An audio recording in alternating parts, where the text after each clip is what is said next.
Wow. Hey everybody, it's Dan from The Fold and welcome back to another episode of Ninjago WEEKLY WHIP.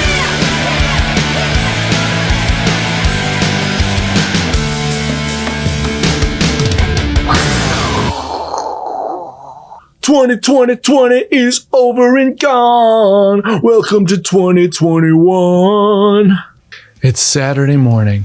We've found each other again, and I want to start a new tradition where we all raise our glasses at the same time. Take that one simultaneous sip together on the count of 1, 2, 3. Let's start our day. 1, 2, 3. Coffee. I mean, whatever's in there. It's okay, whatever it is. Yeah, cheers. This is just Coca-Cola. January 2nd.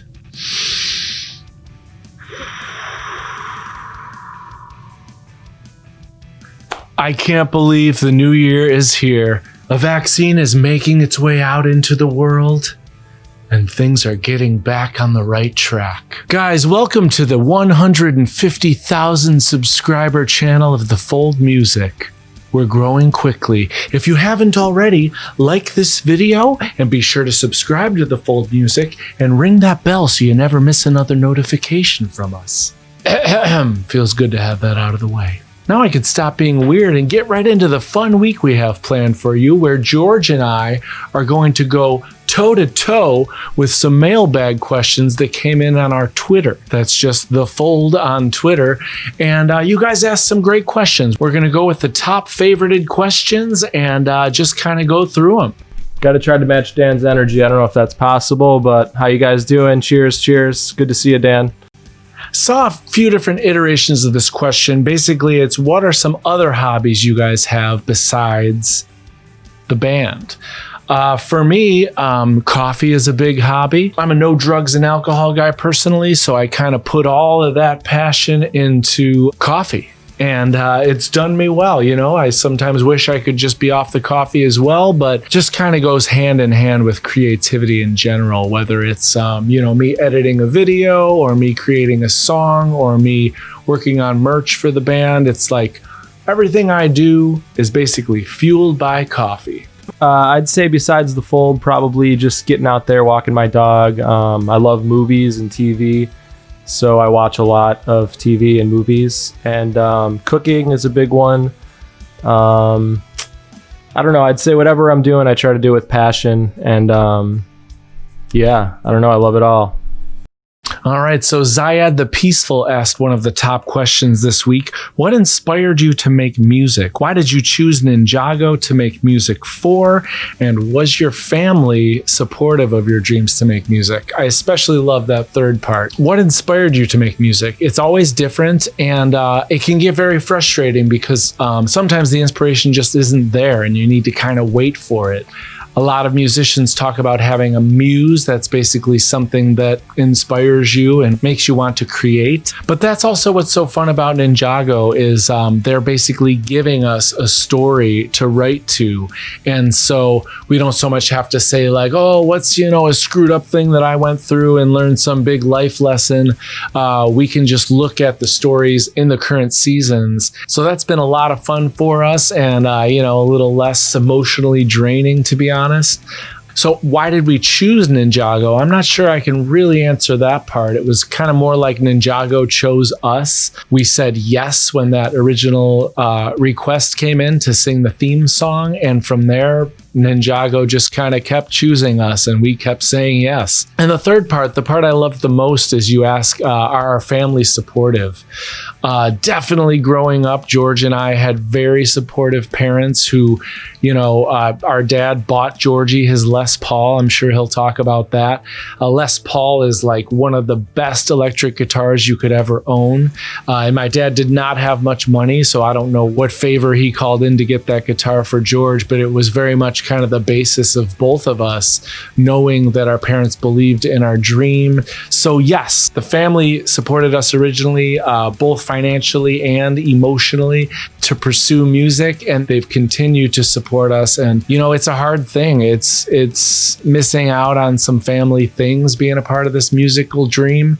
There's nights where they're having a normal dinner at home and I'm at Nate's with George, continuing to make new music. So it's definitely a continuing sacrifice. And I know George's wife Caitlin, as well as my wife Lauren, and our families continue to allow us to do so. And they get it, that it's a part of the deal. It's a part of what makes us who we are. And when they choose us as companions for life, they choose music. They know that's going to be a part of the agreement. So we thank them for that. I'd say, yeah, family was major supportive factor for me making music, and including Dan.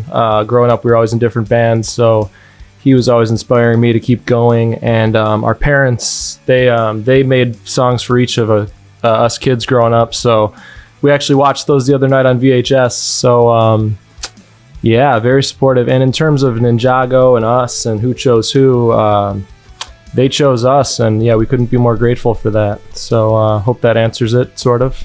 A311002, I see you, Alex. She asked, have you ever thought about changing your musical genre like you did in 2008 with the Stargazer EP? If yes, what genre would you want to make? George and I joke about this. We like to call ourselves genre liquid lately, meaning we don't really adhere to any genre too specifically. In the past, we've called ourselves pop rock. That's just a nice way of saying we like to write poppy music that rocks. But Stargazer in 2008 was just a way for us to say, like, we're gonna make our own album, and instead of worrying about dialing in the perfect drum sounds, we're just gonna use electronic drums. We're going to make the hooks and the melodies everything we want them to be, but not work with an outside producer. So Stargazer very much was its own genre for us, in the sense that it was the first time we did anything completely on our own. And it came out very electronica.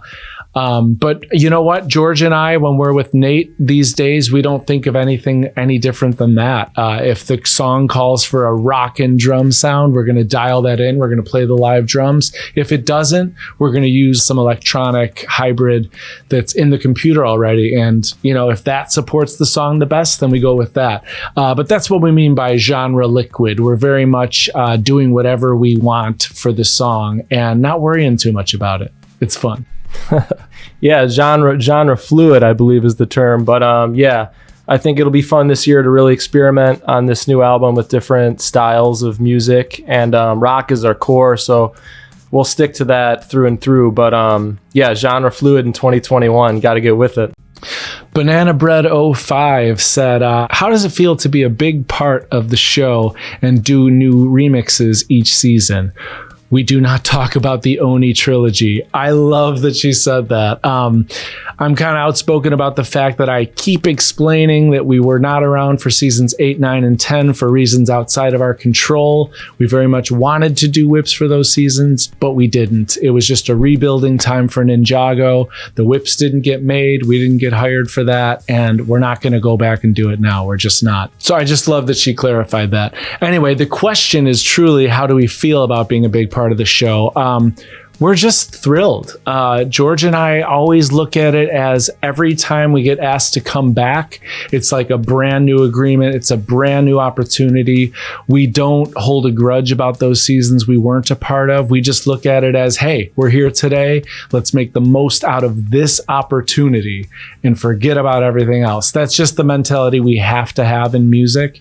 It's a very cutthroat business. And if we worried about every time we were ignored or looked past, we would never get anything done. So we choose to look at what we can do each day to continue our dream of playing music. And that's really it. Yeah, being involved in the show and making remixes is amazing. And knowing all of you guys are waiting on it makes it even more special. So we're always excited to get that call and answer it, and try to do something different and fun each time. And yeah, I think knowing the audience is there for it makes it even more exciting. So thank you to all of you out there who anticipate and listen. We love you. Blueberry J asks a very simple but important question. It just says your typical day, and I'll bring you through mine. Lately, I've been trying to start my day with a short prayer. I think it's important to get on my knees, put my hands up on the bed, and just open up my life. I like to call myself a vessel for God, just to whatever he puts in front of me, to be mindful about it, to open up my life and my schedule for new opportunities. I'm a very impatient guy, so I need to do that. I like to seek the things that God puts in front of me and kind of let go of the rest. So I like to start my day with that. Then I drink my coffee. I like to get a full pot going if I can. If for some reason I have to go somewhere, I always hit the Starbucks. I talk a lot about coffee, but it's important. It gets me going around 9, 10 a.m. I hope to be stirring some creative juices. I work a 9 to 5 where I'm an HTML programmer. So that's something Monday through Friday I'm doing. I like to hit lunch with the family. Since quarantine, we've been eating around 11, 10 a.m. So we usually try to get lunch going around 11, eat with the kids. Lately, it's kind of like, hey, look at me, because they're both very preoccupied with their devices and their friends and their school days. We have to actually beg them to eat lunch with us. But Lauren and I, we look at it as a very important thing to eat together, whether it's lunch or dinner. You know, some families never sit down at a table together, and we just kind of decided that's important to us. That's something we want to always do. So we do that, get back into my zone for a couple hours, and then it's dinner time. It's been getting dark around 4 p.m. here, which is very sad. I'm personally a morning guy. So when I start to see the sun going down, I kind of question, have I accomplished all I want to accomplish? And then, nighttime, it's just more family time. If it's a music night, I hop in the car and go do that. That can go till 1 a.m., 2 a.m. sometimes. So that affects my whole next day.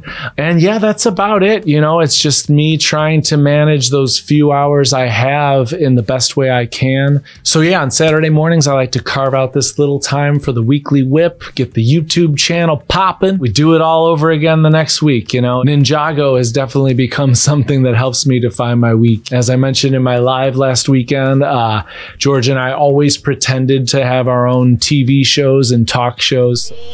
Shut up, Jay. The show is dead. It's just so boring, isn't it? You're just like dying for it to be over, aren't you?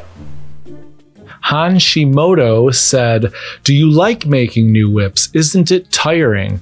Yeah, you know what? For us, like I mentioned earlier, we look at everything as a fresh page. We try to make sure we put the same amount of effort into a new whip as we would into anything we're creating. And we just don't rest until it's right. We've started many songs that just didn't pan out, and we're okay with leaving something on the cutting room floor if it doesn't turn out to be the best thing we could do. I've talked about it many times for season 11, Secrets of the Forbidden Spinjitzu.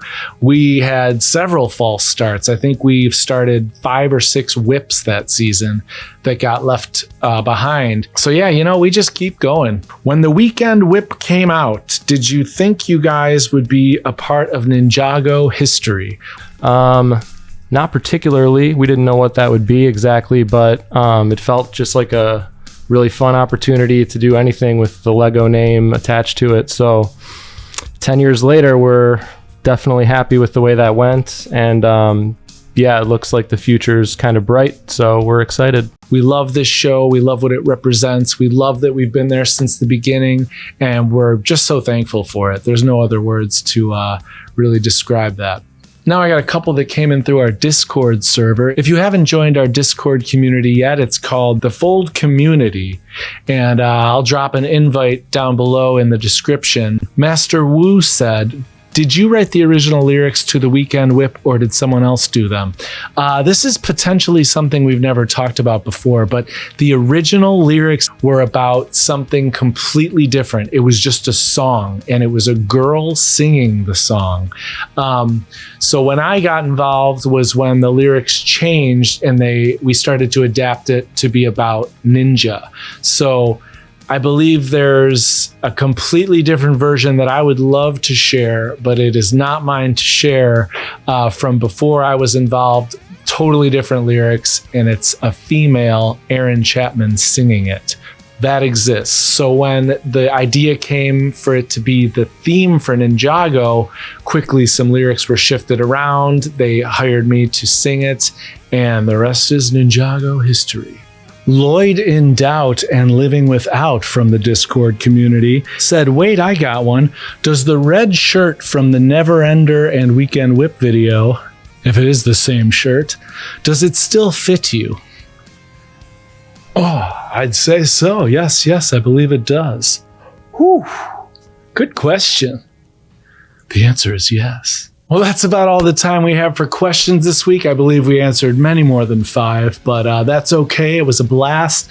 The final thing I wanted to show you guys, somebody created a test animation, they call it, for Ninjago, where they kind of kept the figures very basic, almost looks 8-bit to me. I'm not sure what that's about, but I think it's very cool because they follow the same patterns as the intro from the show, but with this more basic animation style. This is from someone named Lowe, so we'll drop a link to her channel below. Please check it out.